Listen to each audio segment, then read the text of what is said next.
Machado. Hey, happy opening day. Oh, let's go. Let's go Yankees. Let's go Mets. Hey, let's go Subway Series. Look at that. I'll sign up for that. I'll take it. Look at that. I'll take Busting out my new bad boy. The new gear is here. My Travis Matthew, all geared up, all ready for baseball. Today's the day. It's like a holiday. It's like Nudie Magazine Day. Oh. Welcome to Overpromised, our bonus show. Nudie Covino Magazine. and Rich. We're on Fox Sports Radio Monday through Friday, 2 to 4 on the West, 5 to 7 on the East. Search Covino and Rich wherever you stream your podcast. And welcome to episode 85 of our bonus pod, Overpromised. Oh. 85, like, who do you think of, number 85? Oh, Ocho Cinco. No, the original Ocho Cinco, me, bro, in high school. There he is. What's with those eyebrows? Throw it back. Yeah, I don't surf the web. Eyebrows, bro. Look at that. Got some fucking caterpillars on That's your the face. worst one right there. But yeah, bro, Union High, nationally ranked champions right there. National champs. You played on 4 special teams plays, right? That's right, man. Look at me. Ask me and my greatest, though, on the sideline. You see that? That's where Look at you. That was the best, the other photo. So anyway, welcome to the show again, number 85. So you got 84 other shows to catch up on if you're new to our bonus show. This is stuff we don't normally fit into Covino and Rich on Fox Sports. Nice. I broke this out. I have to hide it from my kids. My most prized possession. Our buddy Dr. Ed got this for me. Look at this bad boy. The 1986 Mets baseball signed by the whole team. Why don't you brag about it? I will. This is a pretty freaking cool item, no? No, it's awesome. My mom bought me this. There you go, Aaron Judge. Behind me, Uncle Joe got me the Mo Rivera. Yeah, you see that? Right, there it is. And above that, that's a signed Fred Durst Yankee hat right Get there. outta So here. anyway, it's baseball season. Life changes. Something to watch every day. Let's go. That's something that's not talked about enough. Baseball season, I've always said this. While I do love honing in and watching a game and really paying attention, it's the ultimate background sport. There's something about the spring and the summer where it could be a Tuesday, a Thursday, a random Friday night. You could be just dilly-dallying, playing with your kids, having dinner with the family. The game's on the background, just the sound of baseball. I know that sounds corny as hell, but the sound of baseball makes me feel happy. Crack of the bat. Crack of the bat and just the voices. It's the voices of your favorite local commentators. There's nothing like it. No, So it's happy true. baseball to everybody. Happy baseball. In fact, we're going to talk about this season later on in this show. Oh, wait, how excited is Michael K? Did you... Spot, do you have that video of Michael K?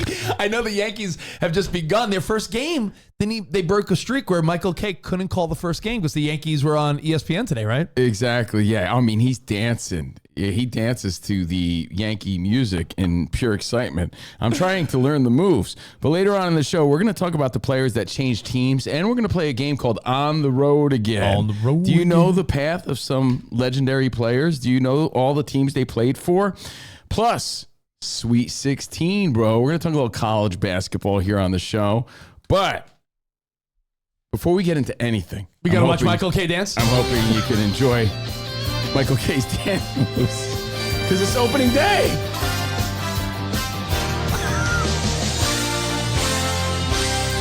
By the way, it really is Michael K dancing to the Yankees theme. It's so funny. I sent that to my dad, and I was like, yo, Covino thought you would find this funny. He's like, oh, is that really Michael K? Parents are terrible at stuff like that. It's not, but I like to pretend like it is. It has to be in my mind. And going to kick it off today with, well, Bro Bible. You're such a bro. My Bible, Bro Bible. Yeah. Did a list of records in the MLB that will never be broken. Thought you were more of a lad. I'm a lad Bible. But we don't really need a stinking list.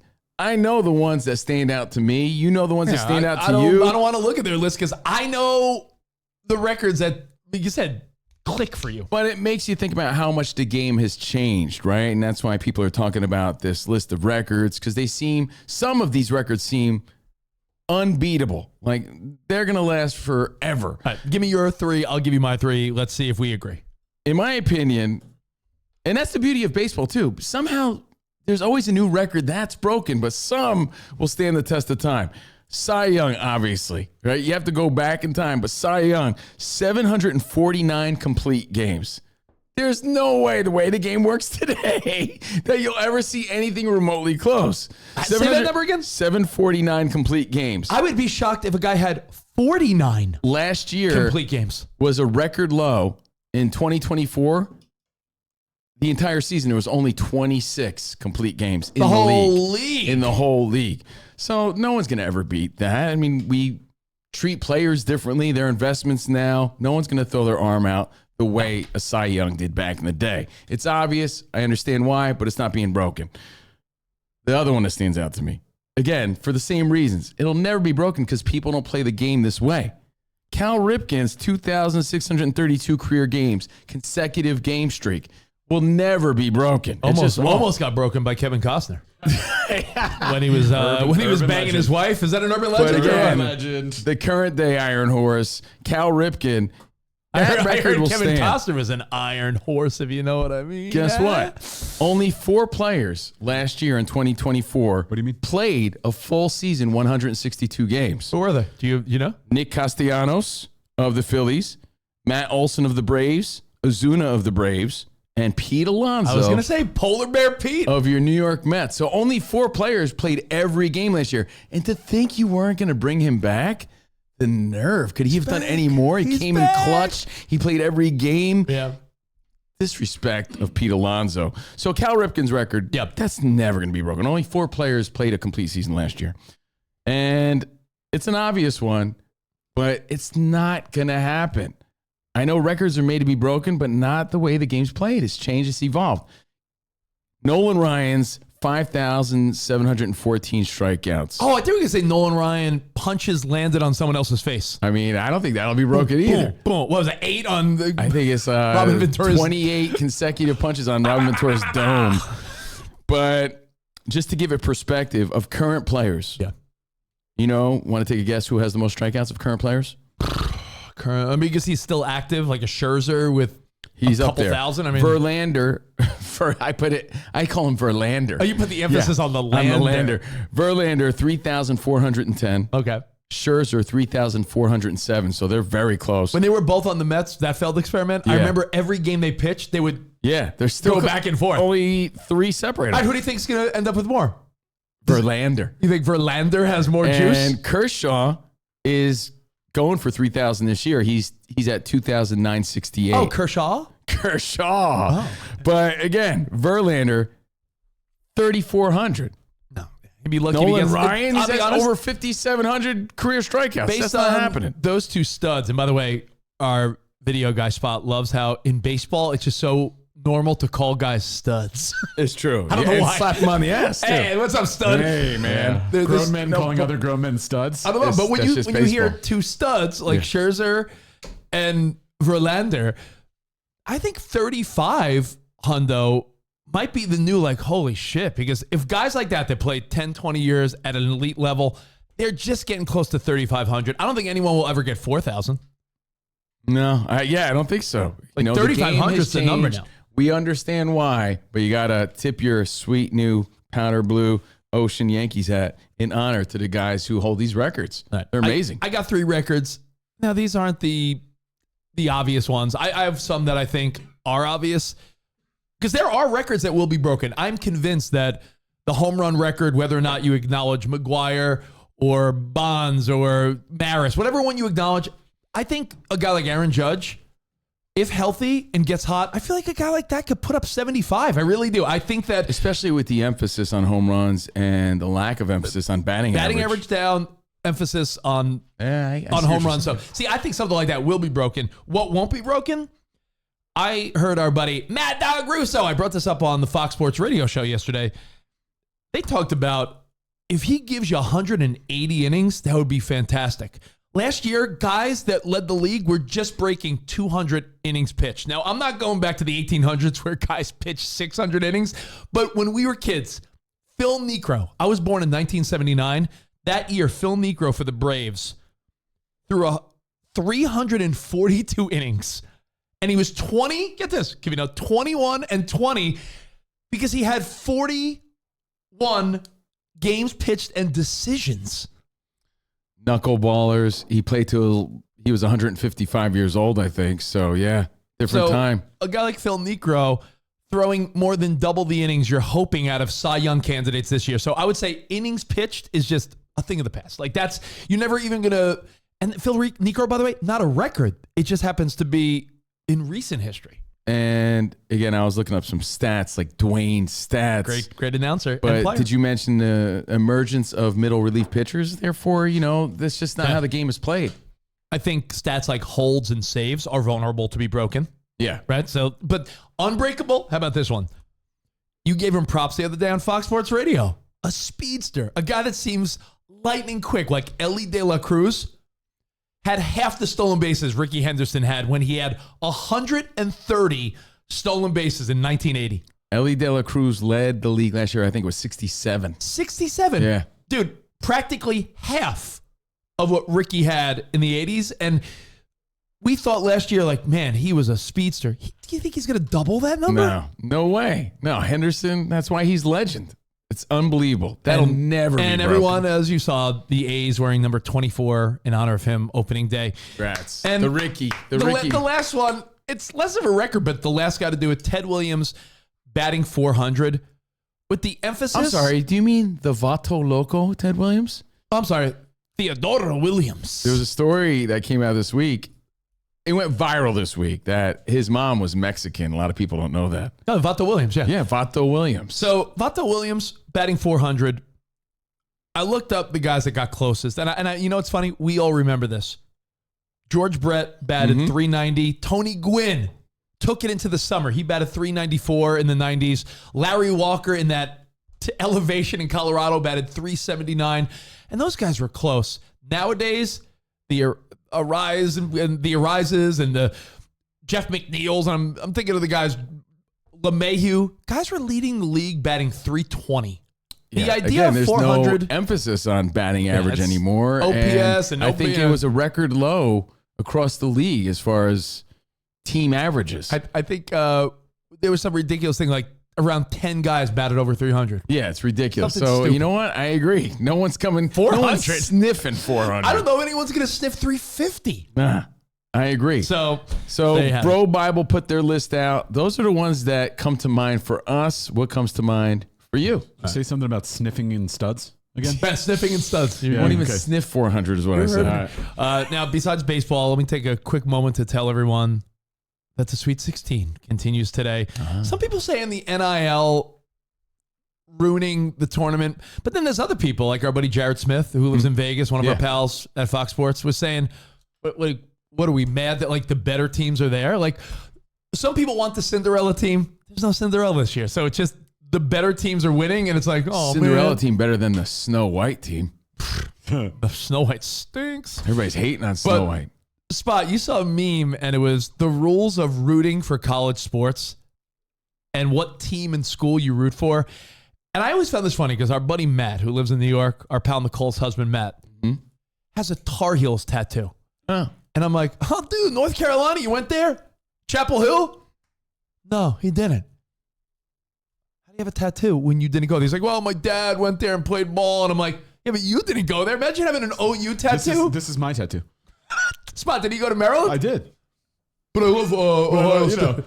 Big Buckeye guy. Well, the Matt example is odd. I'm not saying it's not, but at least there's a connection. So like, is his dad alive? Yes. No, his dad just recently passed. Well, you know, in a way to honor his dad, there is a connection at least that makes sense. So like my brother-in-law, Chris, right? He's a big Ohio State guy. Yeah. But you would think, oh, man, did you go to Ohio State? No. Did your dad go to Ohio State? No. Do you have any affiliation or connection at all to Ohio State? No. So it's just like you made some random choice when you were 8 years old and you stuck with it. We did that with Are pro you from teams. Ohio? Some people did that with professional teams, right? But I look at it this way. I think there's got to be a reason. There's a little difference. I made some rules. Number one, if you have a tattoo or something permanent, you need to have a family legacy or you have to have gone there yourself. Yeah, I don't get that. That's why I don't have a college basketball team. You remember when St. John's was, well, they're decent again, but remember when they were on the run back in the day? Of course. You know, at least there was some sort of connection there because we were from the East Coast. Yeah. That was really it. Otherwise, I went to Montclair State University in New Jersey. I have no connection to any of these big schools, these teams, so I can't root that hard. Wait, hold on. I'll root for players. What was their mascot again? The Red Hawk. That's why you have that tattooed on your inner thigh? The real MSU. Yeah, Oh, yeah. I didn't never know. So to me, I do always find it odd to how people root. Can I bring in one exception? Yeah. Sure. One exception to this. So growing up, I did play basketball. Believe it or not. The Nerf doesn't count. This athletic stud that you see before you used to play basketball. But as a kid and in, I don't know what it's called, Pee Wee League, Little Or League. you know whatever. that- You were in Pee Wee Herman I League. was in Pee Wee Herman League. Wait, hold whatever on, it was called. Spot. Aren't you credited with the Mamba mentality? Wasn't that you? Yes, it was the spot You mentality. passed that on to Kobe. We played together in whatever that was called. But anyway, I remember our team name was the Redmen, which is St. John's. Mm-hmm. So growing up, I like started following St. John's a little bit because I'm like, oh, I'm a Redman. Oh, I have Redman gear. There's a connection. Oh, like I can start wearing that, and you kind of get. You're into from it. the East Coast. That's the only exception. Okay, I could get with that one. Run DMC was rapping about it. If I never went on to play in college or never went to a college that had its own, mammoth program, I might have stuck being a Redman fan. I could see that because even in pro sports, like I saw my wife bought a Colorado Rockies hat. I'm like, what do we do? We're Mets fans in this family. My son is on the Rockies, so she's like, when we go to his games, I just bought it to, for him. I'm like, okay, I get it. Pretend it's a Cavino and Rich hat. Big supporter of CNR. CNR, bro. One last rule. Pirates' favorite show. I went to Syracuse. There are the locals and townies, as we call them. They root for Syracuse because if you live in a city or a town that doesn't have a pro team, even if you don't go there, that city rallies around the team. Makes sense. Like if you grew up in Baldwinsville or by the lakes up there, and you're in the surrounding area, Cicero or any of those upstate towns, yeah, you root for Syracuse because it's the big draw. So I think if you're a local townie, you could be a fan. Absolutely agree. So there you go. Happy Sweet 16ing. What do they got there? These are the official rules, and I think you touched on them. Yeah. They root for, it's their alma mater. Okay, fair. They have a close family member who went there. Fair enough. They're from the state and root for their state school. We nailed this without even looking at Or it. the one you didn't touch on is you worked for the school. So you that's worked right, for yeah. the school. So there's an affiliation. Yeah. I like an that one. employee or an alumni. Yeah, They that's- employ you and put food on the table for your family. Yeah, absolutely. Reason to root for them. No doubt. Enjoy your college basketball. Enjoy the madness. Dipsy do Dunkaroo, baby. Madness. Enjoy Ooh, yeah. it this weekend. Again, I'm Cavino. That is Rich. And not only college basketball, but back to baseball. back to baseball, I man. mean, it is opening day. I wanted to just give everyone the refresher course because we do this at the beginning of every NFL season too, because your head might be up your ass. You're busy with kids and responsibilities and work and doing shit around your house. Not everyone catches every offseason move. So I just want to throw a couple of the names out there of like, oh, that's right, this guy's on a new team. Which makes it more exciting. Like, man, I'm really excited to see how it all plays out. The number one move is Soto to your Mets. Yeah. That's by far, if you don't know that one, you don't follow sports. That's the one that everyone knows because he got $765 million and he showed his belly a little bit. But I would say the Yankees have 2 or 3 of the next biggest moves. I mean, of course, Goldschmidt and Bellinger. But I think Fried. you're downplaying Max Fried Yeah, I would to say the he's Yankees. the biggest, or Williams. Him or Williams. Max Fried. Max Fried. Max Fried. to the Yankees. You're not a National League guy. When he's on fire for the Braves, that's a big loss for the Braves. He's a local LA kid. I can't wait to see what So he does, man. Max Fried in Absolutely. the Bronx. Kyle Tucker to the Cubs. I think that's a big one. That's why people are, he's a top 5 or 6 candidate for MVP in the National League. So the young Kyle Tucker going to be emerging in the National League, goes from the AL to the NL. Couple others in the pitching world. Snell to the Dodgers. Mm-hmm. And Corbin. The Dodgers have like 18 starting pitchers? Yeah. Corbin Burns to the Diamondbacks. And for the Red Sox fans, as they try to not just rebuild, they try to compete this year. And a lot of people are predicting their playoff team. Alex Bregman to the Red Sox. Bregman's a big-time player, and that's a big get. There's a little controversy there. Aroldis Chapman also a Red Sox this year in relief. I hope Chappie burns the Yankees. Chappie. Devers and Bregman were going to battle for third base. Remember, there was controversy there. But as of yesterday, I believe, Bregman was announced the everyday third baseman, Devers DH. So I don't know how happy he is about that. I don't know. I mean, listen, if you're a competitor, you want to be out there. But if you're getting paid and you're Devers, like, I know there's some guys we're not pros by any means, but do you remember ever in high school or college or anything being like, oh, you'll be the DH today? Do you feel locked in when you're not in the field? I mean, that's always the story. There's with almost a these big sense like leaguers. you don't feel like you're locked in. Right? I mean, that's always the story. But that's what makes the season even more exciting. More superstars than ever before. Big teams involved. Tuning into the Mets, the Dodgers, the Phillies. The AL East is stacked. Let's go, my Yankees. But the star power is like we haven't seen in years this season. So enjoy it. It all begins today. Can we play a quick round? And that brings us to, when you think about all the moves that were made and all the players on different teams, it's one of our favorite games. We call it On the Road Again. Oh, yeah. So the premise is simple. I name an MLB legend, and you just give me his career path.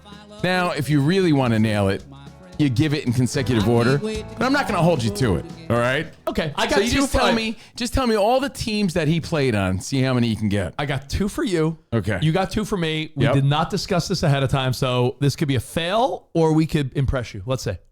Who do you got? All right. You give me yours first. Give me. We'll go one for one, and then we'll keep going. On the road again. Kenny Lofton. Kenny Lofton was on the Braves. He was on the Indians. Kenny Lofton was he on the White Sox? Kenny Lofton was on the White Sox for 1 year. Kenny Lofton was on. By the way, he was on 11 teams. So, yeah, good luck. You got 3. Was Kenny Lofton, I said Braves, Indians, White Sox. Was Kenny Lofton on? Well, he played 10 years with the Indians, so I'll just give you that. He started his career as an Indian. Ooh. Actually, he started his career somewhere else, but played 10 years early on with the Indians. Kenny Lofton played for the Rays? I'm having a little Kenny Lofton trouble here. Damn it. Wait, Well, Cubs? No. Man. Oh, no, yeah, Cubs 1 year. Okay, 1 year. Okay, I'm pitching. He floated So you around got a lot. like 4. I got 4. Braves, Indians, White Sox, Cubs. Ready? I'm On the road I'm again. gonna hate myself. Just for the sake of time. 10 teams, huh? Cleveland, 10 years. Okay, I thought, yeah. Dodgers 1 year. Dodgers. Atlanta 1 year. You said that. Philadelphia 1 year. White Sox, you said 1 year. Pittsburgh 1 year. Texas 1 year. The Yankees, you knew he played on the Yankees for a year. I've totally forgot that. The Cubs, you said 1 year. The Giants 1 year. And he actually began his career in 1991 with Houston, the NL, for 1 year. So, I brought him up because here's a guy, a legendary player who played on 11 different teams. That's nuts. So you got like 4 or 5 out of 11. That's a tough one. Okay, I'm going to start you with an easy one. It gets tricky towards the end. Okay. Paying tribute to him today for the A's who have no home. The Ricky. Rest in peace, number 24, Ricky Henderson. Wow. The Ricky. Ready? Yep. Oakland Athletic. Yep. Started his career there. Yep. So, A. Yep. Yankees. Yep. Are we going like 2 stints with the A's? Does it matter or You just can say the A's, stints right? just to show your impressiveness. Okay. I mean, he went back and forth with the A's, but he also played for the Dodgers. He played for the Mets. Yep. He played for the Padres. Yes. Did I get them all? Or is there one more? I think you're missing 2. Oakland, the Yankees. Back to Oakland. Oh, you're missing 3. Dodgers, Padres, Seattle.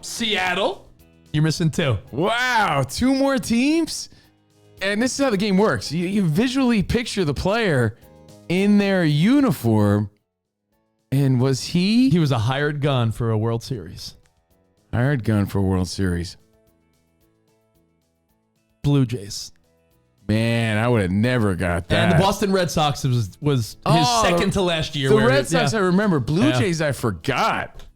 That's crazy, dude. Give me one more. We'll go a little overtime. What you got? On the road again. We'll go extra innings. Let's do it. Another legendary Hall of Famer, Reggie Jackson. Reggie. All right. Of course, the A's, I Must Kill the Queen, the California Angels of Anaheim of California. Yeah. Yankees. Yeah. A's, Yankees, Angels. Reggie. Hold on. 10 years with Oakland. You said the Angels. I must kill the Queen, right? Yes, in the 80s. 5 years with California. Reggie. You said Yankees. How many teams total, by the way? 5. One more team. I'm He missing. played 21 years in the bigs. You're missing one more team. He played for 4 teams? Yeah. A's, Angels, Yankees, and This is the hook. American League or National League? American League. This is the catch because you people forget. Did Reggie? No, don't. Wait, did Reggie play for the Indians? Nope. Fuck. What is it? Baltimore. 1 year. Ah, He played in 76 with Baltimore. Retired as an Oakland A in 87. All right, let me give you one more, and we'll call On it a day. the road again. We'll call it a day and How watch, many teams could you name? We'll watch all our baseball highlights. Go ahead. A guy with a great mustachio. Okay. A guy that brought baseball back after 9/11. A guy that was discovered by the relationship with Tommy Lasorda, Mike Piazza. Mike Piazza was a Dodger. Yep. That's where it started. Yep. Lasorda gave him a shot. He was a Padre. He was a Padre for a second. Yeah. 1 year. Obviously, he was a Met. Yep. And I got it. You ready? One more there's team, right? There's 2 more. Oh, really? Athletic. He ended his career at 38 years old, 1 year with the A's. And I'm forgetting one team. You're missing one. You know why? I'll give you the hint. It was for like a week. No way. But he played there. I'll give you the hint. It was in between the Dodgers and the Mets. He got traded, and then the Mets did a little switcheroo. I got it, I think. Rangers? Oh, Florida Marlins. Oh, yeah, I can picture it. He was a Marlin for like a week. You know what? And I can picture it now that you say it. You know, he had 19 plate appearances for the Marlins. It's so There you weird go. how you can visualize it, but that's how you play on the road again. One of our favorite games. We play it just for fun every once in a while. Like if I say Randy Johnson, I'll leave it to you guys. Randy Johnson on the road again. Think about you that. tell me, let me know. Hit us up at Covino and Rich at Fox Sports Radio. Enjoy the season, guys. It's going to be a great one. Enjoy. Until next time. Arrivederci, baby. See you in the Overpromised land. Let's go. Peace.